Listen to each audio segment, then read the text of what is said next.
अस्सलाम वालेकुम वरहमतुल्लाहि वबरकातुहू। हम टॉक में फारीना सिद्दीकी एक बार फिर आपके सामने, और रमदान मुबारक। रमदान शुरू होते के साथ ही हमारे पास बहुत सारी तैयारियां होती हैं, हमारे पास बहुत सारे ख्यालात होते हैं, बहुत सारी फिक्रें होती हैं।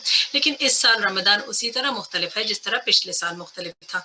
जी हाँ, कोविड-19 की वजह से हम सब ज़्यादातर घर बैठे हैं, हम क्वारंटीन में हैं, हम लॉकडाउन में हैं।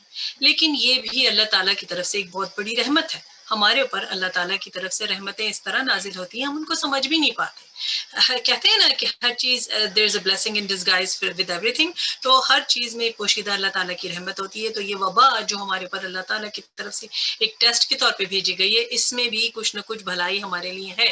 क्या भलाई है? हम अपनी फैमिली से और करीब हो गए हैं, हमें घरों पे ज़्यादा वक्त गुजारने का मौका मिल रहा है, हम कम्यूटिंग टाइम से बचे हुए हैं, हम अपने घरों पे बैठे हैं और अपने बच्चों को, अपनी फैमिली को, अपने पर्सनल डेवलपमेंट को ज़्यादा तवज्जो दे सकते हैं। तो ये भी एक ब्लेसिंग इन डिस्गाइज है। तो हमको ये समझना चाहिए कि अल्लाह सुब्हानहू तआला हमसे चाहता है क्या है। हमसे ये चाहता है कि हम और शुक्र का इजहार करें, अपनी सेहत की कदर करें, अपने घर वालों की कदर करें, अपने अराउंड जो लोग हैं उनकी कदर करें, और इन सब चीज़ों को अपने लिए अच्छाई समझ के, अल्लाह ताला की वदीयत करता ब्लेसिंग समझ के उनकी कदर करें। ठीक है? तो यही एक मैसेज है जो मैं आज देना चाहती हूँ रमदान मुबारक कहने के साथ आप लोगों को।